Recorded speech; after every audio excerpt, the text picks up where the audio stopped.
अस्सलामुअलैकुम नाजरीन, awaking news में मैं सैयद सुहेल आपका इस्तकबाल करता हूँ। आए सबसे पहले सुर्खियों पर एक नज़र करते हैं। सऊदी अरब में हिंदुस्तान और पाकिस्तान समेत 20 ममालिक के शहरियों के दाखिले पर पाबंदी। आसाम के बाद अब यूपी में सरकारी इमदाद याफ्ता दीनी मदारिस पर कसा शिकंजा, योगी हुकूमत ने जारी किया सर्कुलर। पार्लियामेंट, किसान तहरीक और ज़र कवानीन पर ज़बरदस्त हंगामा, मार्शलों ने 3 अराकीन को बाहर निकाला। कंगना रनावत, भारत में एहतजाजी किसानों के खिलाफ भी जहर उगलने लगी। ये तजुर्बा अगर काम कर गया तो CAA दफ़ा 370 और राम मंदिर के खिलाफ एहतजाज शुरू हो जाएगा। क्या किसान दहशतगर्द हैं? क्या RSS को छोड़कर सब दहशतगर्द हैं? राहुल गांधी। किसानों का एहतजाज, राकेश टिकैत बोले अक्टूबर से पहले नहीं खत्म होगी तहरीक। महाराष्ट्र में बैलेट पेपर से हो सकते हैं इंतखाबात, बजट इजलास में पेश हो सकता है बिल। आंध्र प्रदेश में 10वीं जमात के इम्तिहानात का शेड्यूल जारी, 7 जून था 16 जून तक इम्तिहानात का इनेकाद। वजीर आला जगन मोहन रेड्डी के दौरे इक़्तिदार में ही तरक्की मुमकिन है, नायब वजीर आला आंध्र प्रदेश अमजद बाशा का बयान। हमारे नुमाइंदे खालिद अली खान की रिपोर्ट। ज़िले कर्नूल के बंगनपल्ली में दहली वाले साहब हज़रत मीर हाशिम अली साहब के उर्स के मौके पर सैयद शाह मोहम्मद कुतुबुद्दीन कादरी झंडे वाले साहब के घर से संदन निकाला गया। हमारे नुमाइंदे बख्तियारुद्दीन कादरी की रिपोर्ट। ज़िले कड़पा में पंचायत इंतखाबात के पेश नज़र पुलिस का वसी बंदोबस्त, ज़िला SP कड़पा KKN अनुभुराजन। हमारे नुमाइंदे शब्बीर अली की रिपोर्ट। आए अब खबरें तफसील के साथ समाप्त करते हैं। सऊदी अरब में हिंदुस्तान और पाकिस्तान समेत 20 ममालिक के शहरियों के दाखिले पर पाबंदी। सऊदी अरब ने पाकिस्तान और हिंदुस्तान समेत दुनिया के 20 ममालिक से ताल्लुक़ रखने वाले शहरियों, सफारतकारों, तिब्बी एहलकारों और उनके अहल खाना पर 3 फरवरी रात 9 बजे से मुमलिकत में दाखिले पर आर्जी तौर पर पाबंदी आयद कर दी है। जिन ममालिक के शहरियों, सफारतकारों, तिब्बी एहलकारों और उनके आला खाने के सऊदी अरब में दाखिले पर पाबंदी आयद की गई है वो अर्जेंटीना, मुत्तहिद अरब अमीरात, Germany, America, Indonesia, Australia, Italy, Pakistan, Brazil, पुर्तगाल, बरतानिया, तुर्की, जनूबी अफ्रीका, स्वीडन, स्विट्ज़रलैंड, फ्रांस, लिबनान, मिस्र, हिंदुस्तान और जापान है। सऊदी वज़ारत सेहत ने मंगल के रोज़ कोरोना वायरस के 310 नए मामलों पर 4 अमवात की इतला दी है। इस तरह मुमलिकत में अब तक कोविड-19 के केसों की तादाद 3,68,639 हो गई है। इनमें से 6,383 वफात पा चुके हैं। आसाम के बाद अब यूपी में सरकारी इमदाद याफ्ता दीनी मदारिस पर कसा शिकंजा, योगी हुकूमत ने जारी किया सर्कुलर। रियासत आसाम के बाद उत्तर प्रदेश में भी सरकारी इमदाद याफ्ता दीनी मदारिस की वजूद पर सवाल खड़े हो गए हैं। यूपी के 560 इमदाद याफ्ता दीनी मदारिस पर योगी हुकूमत का शिकंजा कसता जा रहा है। इमदाद याफ्ता दीनी मदारिस में संगीन किस्म की माली बदउनवानी और असातिज़ा के इस्तेहसाल की शिकायत मौसूल होने के बाद योगी हुकूमत इमदाद याफ्ता दीनी मदारिस के खिलाफ सख्त कार्रवाई करने का मंसूबा बना रही है। इस सिलसिले में हुकूमत की तरफ से तमाम इमदाद याफ्ता दीनी मदारिस से जवाब तलब कर लिया गया है। दरअसल गुज़िश्ता दिनों दीनी मदारिस से ही ताल्लुक़ रखने वाले 3 अफराद जुनैद अख्तर, शमीम अहमद और रियाज कासमी ने मदारिस में पाई जाने वाली संगीन किस्म की माली बदउनवानियों की शिकायत वज़ीर आज़म नरेंद्र मोदी से की थी। पार्लियामेंट, किसान तहरीक और ज़र कवानीन पर ज़बरदस्त हंगामा, मार्शलों ने 3 अराकीन को बाहर निकाला। राज्यसभा की कार्रवाई के दौरान दिग्विजय सिंह के जरिए मुल्क से गद्दारी के तहत दर्ज मामलों का मसला ऐवान में उठाए जाने के बाद हंगामा शुरू हो गया। इसके बाद ऐवान के कार्रवाई को मुलतवी कर दिया गया। कार्रवाई के दोबारा शुरू होने के बाद चेयरमैन वेंकैया नायडू ने मार्शलों को तलब किया और हंगामा कर रहे 3 अराकीन को बाहर निकाल दिया। चेयर में वेंकैया नायडू ने 3 अरकान पार्लियामेंट संजय सिंह, सुशील गुप्ता और ND गुप्ता को ऐवान से बाहर जाने का नोटिस दिया। ये तीनों किसानों के मसले पर एहतजाज कर रहे थे। कबल अजी ऐवान में दिग्विजय सिंह के जरिए मुल्क से बगावत कानून के तहत दर्ज मुकदमात का मामला उठाया गया। कांग्रेस के रुकन पार्लियामेंट गुलाम नबी आज़ाद और आनंद शर्मा ने किसान तहरीक के मामले पर इल्तवा का नोटिस पेश किया। इसके अलावा BSP, CPI, TMC, DMK, CPIM ने भी इल्तवा का नोटिस पेश किया है। इसलिए आज हम लोगों ने अपना विरोध दर्ज कराया कि सबसे पहले सदन के अंदर किसानों के मुद्दे पर चर्चा हो और ये तीनों काला कानून वापस लिया जाए। वार्ता से काम नहीं चलेगा। 11 दौर की वार्ता हो चुकी, वो वार्ता फेल हो गई। अब इस देश के किसानों को ये तीनों काला कानून वापस चाहिए। अपने 4 पूंजीपति मित्रों के दबाव में ये काला कानून देश में लाया गया है मोदी जी के द्वारा, और इसीलिए इसको वापस नहीं किया जा रहा है। हम लोग पहले दिन से इसके विरोध में हैं और आज भी इसका विरोध हमने किया है। कोई मुद्दा नहीं, सबसे पहले किसानों के मुद्दे पे चर्चा हो सदन के अंदर और ये बिल वापस लिया जाए। सही है कि आपको सस्पेंड किया गया है तीनों को, और कितने दिनों के लिए? हम तीनों को सस्पेंड किया गया है, 1 दिन के लिए सस्पेंड किया गया है, लेकिन इस सस्पेंशन से कोई फर्क पड़ने वाला नहीं है। हम किसानों के हक में आवाज उठाते रहेंगे। कंगना रनावत भारत में एहतजाजी किसानों के खिलाफ भी जहर उगलने लगी।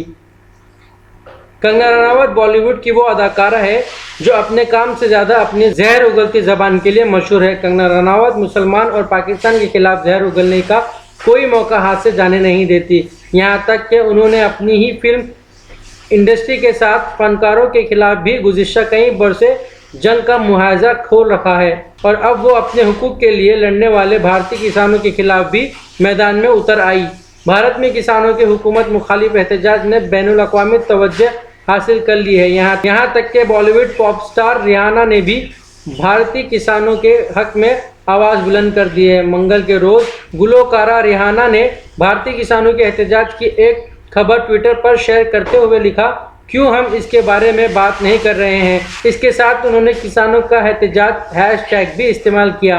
कंगना रनावत ने रिहाना के ट्वीट में जवाबी ट्वीट करते हुए कहा, कोई इस बारे में इसलिए बात नहीं कर रहा है क्योंकि ये किसान नहीं बल्कि दहशतगर्द हैं जो भारत को तकसीम करने की कोशिश कर रहे हैं ताकि चीन हमारी टूटी हुई कमज़ोर कौम पर कब्जा जमा सके और अमेरिका की तरह इसे एक चीनी कॉलोनी बना सके। कंगना रनावत ने रिहाना को बेवकूफ़ कहते हुए कहा है, हम तुम्हारी तरह अपनी कौम नहीं बेच रहे। मैं उनसे पूछना चाहती हूँ, देशवासियों से, मुझे आतंकियों से शिकायत नहीं है। मुझे जो इस देश को तोड़ना चाहते हैं, मैं उनकी भावनाएं मैं समझती हूँ, लेकिन जो मासूम लोग हैं वो कैसे इन लोगों को अपने आप को उंगलियों पे नचाने देते हैं हर आए दिन। अब जैसे शाहीन बाग में दादी जी वो पढ़ नहीं सकते, कुछ नहीं, लेकिन फिर भी अपनी नागरिकता बचाने के लिए आंदोलन कर रही हैं। एक पंजाब में दादी मुझे इतनी गंदी भद्दी गालियां दे रही हैं, अपनी जमीन बचाने की कोशिश कर रही है सरकार से। क्या हो रहा है इस देश में? ये तजुर्बा अगर काम कर गया तो CAA दफा 370 और राम मंदिर के खिलाफ एहतजाज शुरू हो जाएगा। मध्य प्रदेश के वजीर दाखिला और बीजेपी लीडर नरोत्तम मिश्रा ने कहा, किसानों का हंगामा एक तजुर्बा है। अगर ये तजुर्बा कामयाब हो गया तो लोग CAA, NRC दफा 370 और राम मंदिर के खिलाफ भी एहतजाज करना शुरू कर देंगे।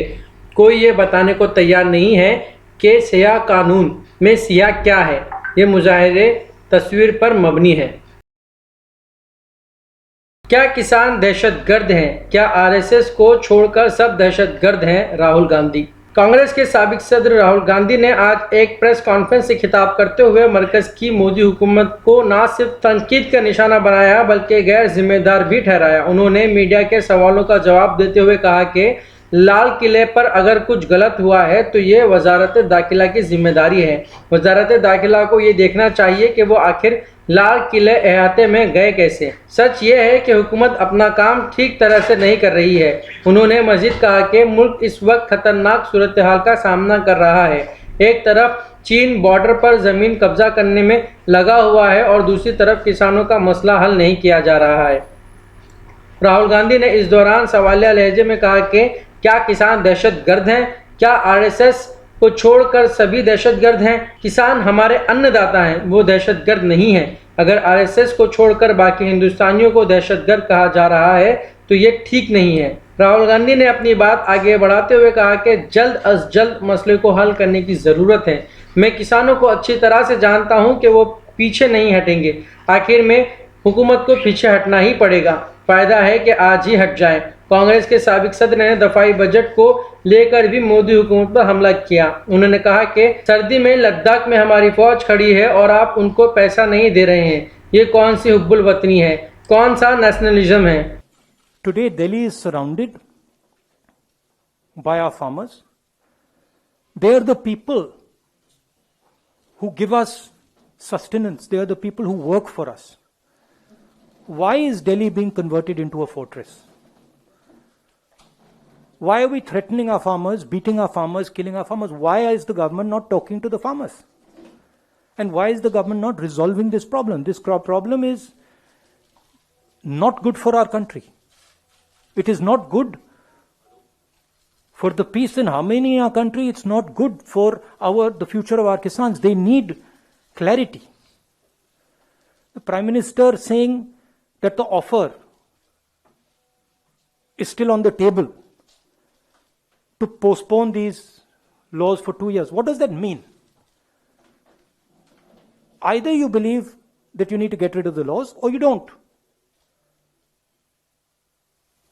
So, I feel that this issue needs to be resolved as soon as possible and the government needs to listen because Kisans are not going away. मैं किसानों को बहुत अच्छी तरह जानता हूं, ये नहीं जाएंगे, पीछे नहीं हटेंगे। किसानों का एहतजाज, राकेश टिकैत बोले अक्टूबर से पहले नहीं खत्म होगी तहरीक। भारतीय किसान यूनियन के रहनुमा राकेश टिकैत ने मंगल को कहा कि किसान तहरीक अक्टूबर से पहले खत्म नहीं होगी और हमारा नारा है कि कानून वापस नहीं तो घर वापस नहीं।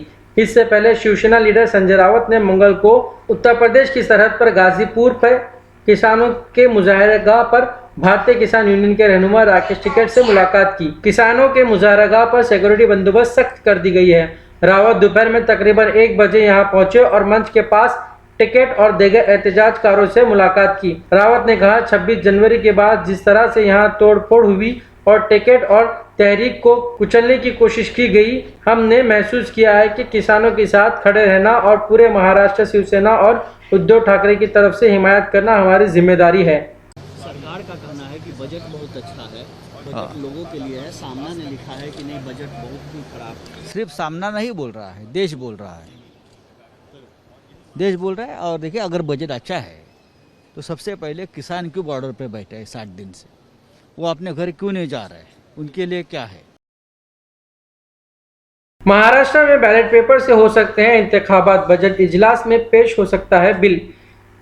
ईवीएम के साथ बैलेट पेपर के जरिए चुनाव किए जा सकते हैं। महाराष्ट्र के हुक्मरान इतिहास से बात पर गौर कर रहे हैं और इससे मुतालिक बिल रियासती असेंबली में पेश किया जा सकता है।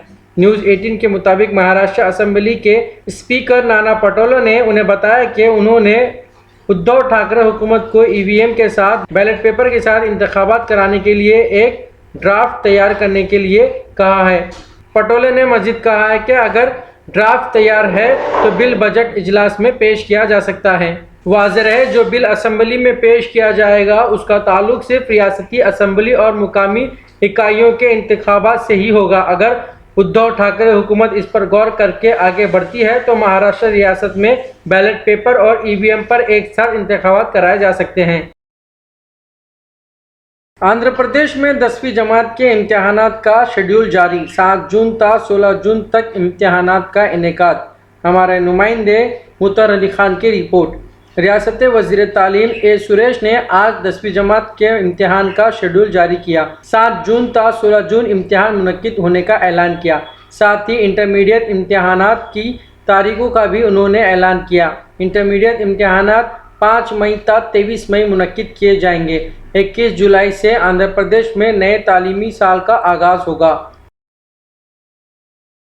वज़ीर आला जगन मोहन रेड्डी के दौरे इक़्तिदार में ही तरक्की मुमकिन है। नायब वज़ीर आला आंध्र प्रदेश अमजद बादशाह का बयान। हमारे नुमाइंदे खालिद अली खान की रिपोर्ट। नायब वज़ीर आला आंध्र प्रदेश अमजद बादशाह ने आज कड़पा के 7वें डिवीज़न में 55 लाख और 11वें डिवीज़न में 62 लाख रुपए की तरक्याती कामों का संगे बुनियाद रखा।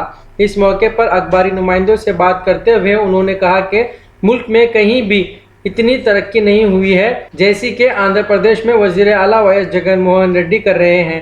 रियासत के हर इलाके में तरक्की के समरात नजर आ रहे हैं। हर तबके की यकसा तरक्की हो रही है। पसमानदा तबकात और अकलियतों की हम्मा जहती तरक्की हो रही है। शहर कड़पा को खूबसूरत और तरक्की याफ्ता बनाने के लिए करोड़ों रुपए खर्च किए जा रहे हैं।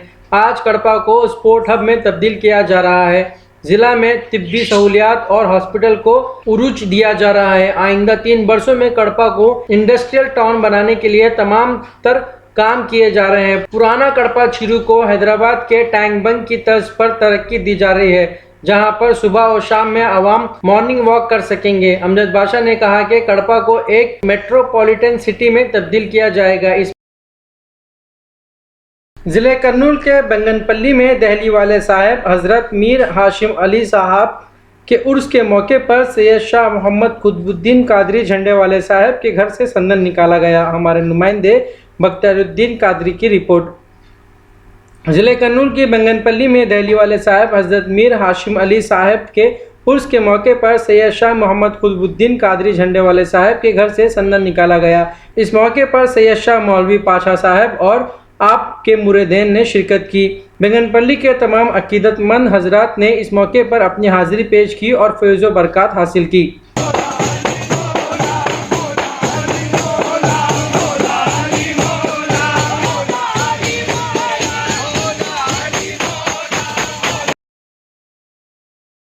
जिले कड़पा में पंचायत इंतखाबात के पेश नज़र पुलिस का वसी बंदोबस्त। जिले एसपी कड़पा KKN अनुभुराजन। हमारे नुमाइंदे शब्बीर अली की रिपोर्ट। जिले एसपी कड़पा KKN अनुभुराजन ने यहां अपने एक बयान में कहा कि जिले में पंचायत इंतखाबात के पेश नज़र जगह जगह चेक पोस्ट कायम किए जा रहे हैं। फ्लाइंग स्क्वाड के जरिए तलाशी ली जा रही है। उन्होंने आवाम से ख्वाहिश की है कि वो जब भी नकद या सोने चांदी के जेवरात लेकर निकले तो मुतल्लिका बिल या नकद का सबूत होना लाजमी है, वरना जब्त करके मुकदमा दर्ज किया जाएगा। उन्होंने कहा कि जिले में इलेक्शन कोड पर सख्ती से अमल किया जा रहा है। उन्होंने अवाम से ताउन करने की अपील की है। ये थे अब तक के ताज़ा तरीन हालात। बने रहिए हमारे साथ जानने के लिए और भी नई खबरें। लाइक कीजिए हमारे इस चैनल को, सब्सक्राइब कीजिए और अपने दोस्तों के साथ शेयर कीजिए। मिलते हैं कल आपसे नई खबरों के साथ। तब तक के लिए शब खैर।